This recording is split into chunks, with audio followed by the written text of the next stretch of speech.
Ever wondered if the art of seduction is universally the same, or does it vary from person to person? Welcome to the world of social experiments, where we put human behavior under the microscope and analyze the results. Today, we're diving into the realm of seduction and the intriguing question of whether the person initiating the seduction matters more than the actual approach. Our inspiration? A viral video with over 50 million views featuring a woman enduring 10 hours of relentless catcalling while walking the streets of New York. It's a compelling narrative, but it got us thinking. Would the reaction be the same if the roles were reversed? If the man was not just any man, but a man considered universally attractive? Suddenly the narrative shifts, doesn't it? It's no longer about the harassment, but about the person doing the approaching. So, we decided to flip the script. Instead of a regular guy, what if a highly attractive man approaches a woman? Would the reaction be the same? Meet Daniel, a professional model who will serve as our subject for this experiment. Daniel has graciously agreed to participate in our little social experiment today. The rules are simple. He'll be walking around New York City for 3 hours, engaging with women he encounters along the way. Now, before you jump to conclusions, let me clarify. This isn't about harassment or making anyone uncomfortable. It's about understanding social dynamics and perceptions. Daniel will simply be himself, friendly, polite, and respectful. We'll be recording the interactions, of course, but we'll ensure everyone's privacy is maintained. So, what's the point of this experiment, you may ask?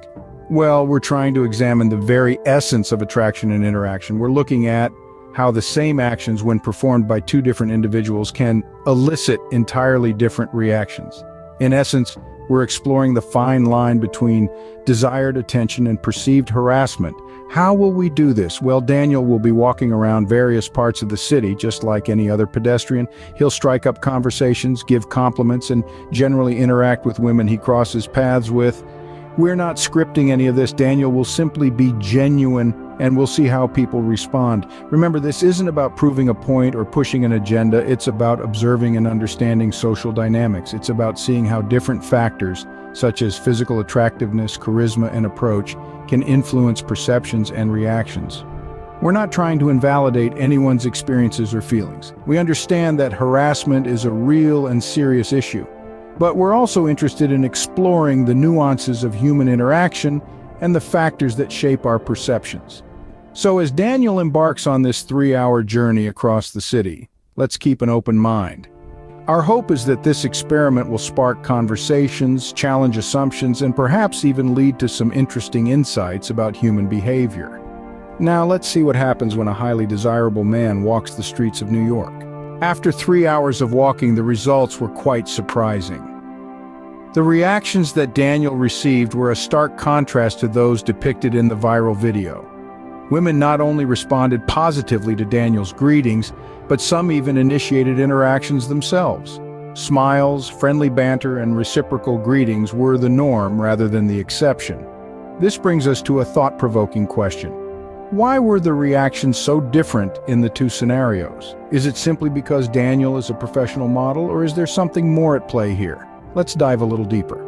The most glaring difference between the two scenarios is the person initiating the interaction.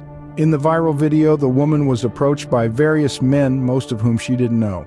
In contrast, Daniel, a professional model, was the one walking the streets of New York. The differences in physical appearance between Daniel and the men in the viral video are obvious, but the results suggest that it's not just about looks. The positive reactions Daniel received indicate that the person initiating the interaction plays a significant role in how the interaction is received. This isn't to say that looks don't matter, but they aren't the be-all and end-all. It's about the whole package: personality, charisma, and yes, physical appearance.